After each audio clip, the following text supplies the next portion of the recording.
Hey, what is going on, guys? I've been going through my Photoshop tutorials and I've been really tempted to make one, and I thought I need to do something new, something that I haven't explained over and over and over again. And I thought I would wait a while before I get more into After Effects, but you know, I'm gonna do something very simple this time, so that it's not something that I'll be just reteaching you guys, and something that I understand properly. So today I'm going to show you how I make my videos and my clips look very cinematic in my editing, since I'm going into editing right now. Hopefully my PC doesn't lag. I am actually rendering this out right now, and I think this looks pretty cool actually, but it's going to take a while to render all of this out. It's like fire coming out of his hand. But yeah, I'm also trying to get into Maya and stuff, but that's really hard to do. And then I'll also try and recreate scenes maybe. But anyway, I'm gonna get into this video. For my effects, I actually had a tab open, and I think I actually lost it as well. Hold on, let me just go and check in my archive quickly. As you can tell, I'm very prepared right now, so just beware of my preparedness. Okay, so I actually lost the page where I actually had my effects on, but that's good because I'm going to show you how I get through my effects. So I use about 6 different main effects. Off the top of my head, what I can remember is brightness and contrast, unsharp mask, RSMB, which is real smart motion blur, that plays a big role.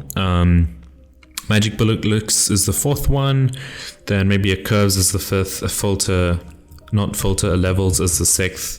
And then I think that's pretty much all we would need. So I'm just going to take you through those. But first we're going to start off with the levels. And what I use with this is white balancing and just tuning the colors on the picture to the way you want it to look.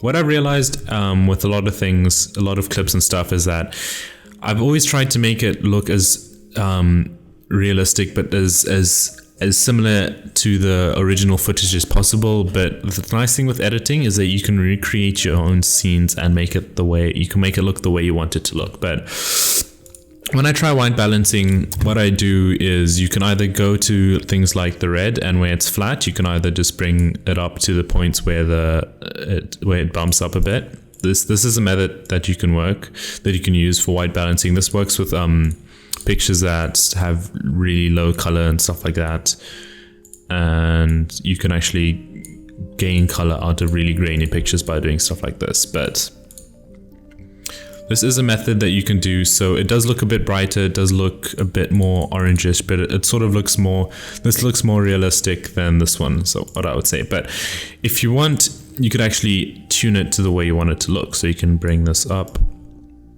maybe keep this there, and then if we go into the greens should adjust quite a lot of this image actually, and then the blues. See, I want it to look like this, sort of something like that. So I like this better than this. Then what we're going to do is we're going to go into the on-sharp mask. I actually don't really understand what the on-sharp mask does, but I figured this out when editing CSGO videos, and I realized that it really brings out the details in things like the flaws and stuff. So if you keep this on 50, just change the radius to 300, it darkens out a lot of the areas, and it actually helps the real smart motion blur in the end blur out areas and stuff like that. But I don't know how it works, I don't know why, it just does. So what I'll do next is I'll go to brightness and contrast, and I'll actually add my magic bullet looks on afterwards, and I'll probably just put my contrast up to 100, and what I'm actually going to do is go to magic bullet looks and drag that under here. And yes, the order in which you put your effects does matter. So magic bullet looks, it's a plugin which you can download, and what I usually go is to Blockbuster. I go to looks and then cinematic and Blockbuster. I turn off those two. I hardly ever use those. The main thing that you want to edit is this thing, this life gamma gain. So you can add in other effects later, but we're just going to go into the basics right now. So this is the very juicy part. Now, usually I'll keep one of these in the middle, somewhere like there, and then I'll drag down one of them to the blue, and then I'll drag one of them up to the orange. So you can have a very sunsetty look like this, but I think what I usually do is I put this actually up top, and then I drag this down a bit. Whoops, my PC just froze there. I forgot I was actually rendering something. Let me just play around with this. It's all about trial and error in editing. So It's all about how you want it to look. So if I want this to look a bit more realistic, let's try something like this, and then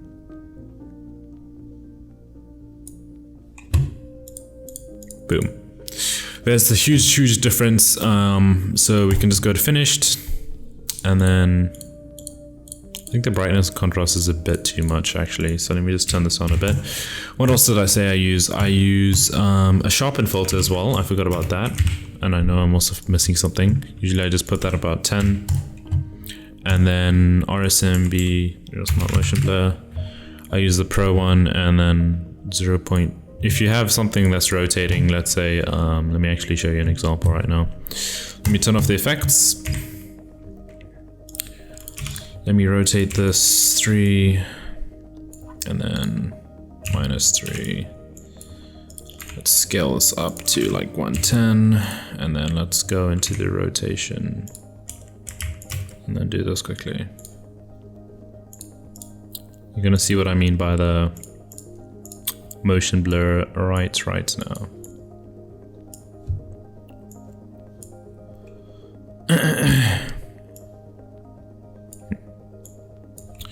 Okay, so let's turn this back on. I forgot where this thing is.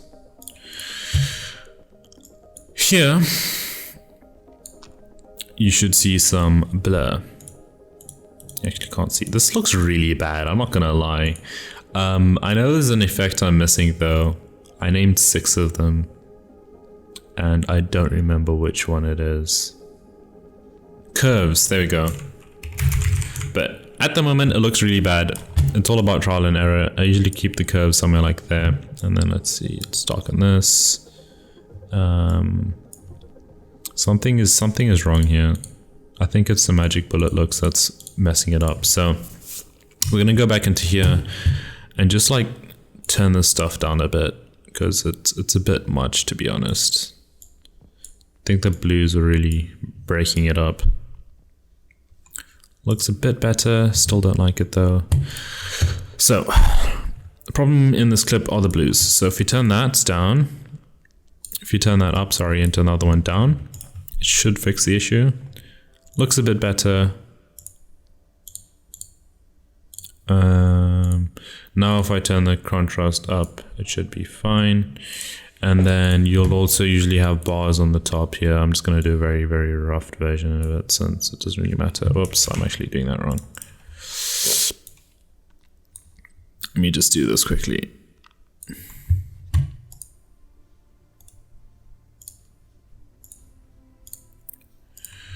Cool, there we have our bars, and then the blur comes into effect is if I put this on 3, it should start blurring on the areas that move a lot. I don't know why you can't see it right now. Maybe if I scale this up a bit even more.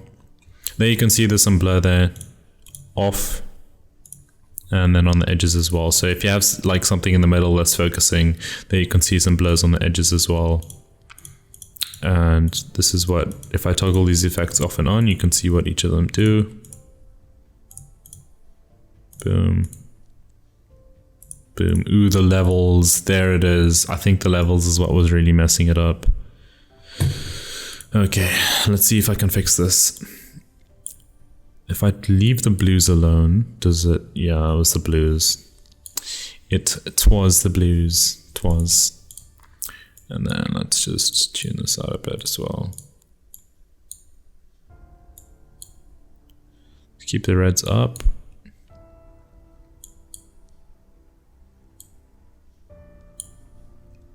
Okay, awesome. So this is without effects. Look how bad it looks now, now that I've added all these effects on, and this was on effects. So I have 3 different clip examples. I usually use these base effects on a lot of the edits I do, a lot of the clips I do right now, but I'm just gonna move on to new ones and show you what the effects do. So here, I can balance out the levels again. I can try and fix this up and make this look more realistic, or more satisfying is what I would say to the eye. I want it to have a bit of a greenish tint, but also a bit of a red, not too much though. But here I'm seeing a lot of green, which is actually really annoying me, to be honest. So I'm gonna try and turn down the green a bit, see if I can fix this. But then again, the red's also really, that's actually doing nothing to the image. So let's find out. I'm pretty sure it's the magic bullet looks. So it looks pretty good like this without the magic bullet looks, but I'm sure I can make it look even better if I apply this effect on properly. So we're going to turn off this red. I actually want a bit of a blue tint to it, but I just need to figure out where I want the blue tint. I'm sure in the lows it'll be fine. There we go. Okay, so there we go. So this looks very realistic at the moment. I'll probably turn this down to like 2 or 1. Let's try 2, and then the sharpen maybe I'll turn up to like 15, and then the curves. Do I need the curves? No. I actually don't want the brightness contrast in this clip. I'm actually not sure what to do with this one, to be honest. I think the biggest effect is the unshot mask. I'm sure it'll look more natural if I just leave it off, but yeah, so this is what the clip looks like here. Boom, it looks amazing. And then without the effects applied, that's the source clip, and then with the effects applied, it really gives life to the image is what I would say to it. So as you can see, there's motion blurs doing some work around there and stuff. It really gives some nice effects. And I think this is actually, let me see. I might actually have, this might, okay, there's no point trying to preview this when I'm rendering this stuff out. So let's see how far this is, 127. Okay, so this is with the effects on, boom, and that's basically how I add effects onto my clips and stuff. But it's all trial and error. You guys can figure out your own ways of doing things. And then I have this final clip because a lot of people wonder how I make Nuketown look nice and stuff. So I thought I would show you guys how. So I'm just gonna copy paste it here again. And that's basically how I do it. Okay, so if we go into the levels here, I like really fiddling around with how the clips look. You have to realize that the clips don't always have to look exactly the same as the source clips. You don't have to try and make it match as much as possible. You can make it your own version of it. Like I could make this a very orange vibe, and then it'll look like the sun is setting, but in the actual gameplay it's not, and that actually gives a big impression to other people. So what we're going to do is I'm going to try and orange this clip out a bit. Maybe around there and around there. Whoop, that actually looks bad. Let me try and orange it out. Let me just try and flatten it first. Maybe orange it out there and see what it looks like. Okay, so the orange there is not going to work. Let's try and orange it out here. That also isn't going to work, so I'm just going to undo those two again. Maybe we can play with these curves here and see what happens. Because I remember I actually made it look very sunsetty, but I don't remember how, so it actually looks pretty nice like this, to be honest. And then I might also want to tune down the motion blur a bit to like 0.5 because it's a bit intense. And it also looks really bright as well. To fix the brightness, I'm sure to unshot mask, nope. It must be this.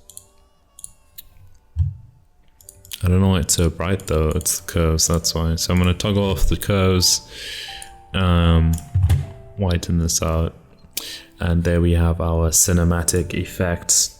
Boom, it looks really foggy and washed out when you watch it like without the effects on, but I do suggest editing and stuff and playing around with the cinematics later. It'll solve a lot of your rendering, like your editing time will increase a lot if you focus on the effects and looks later. That's what I've noticed at least.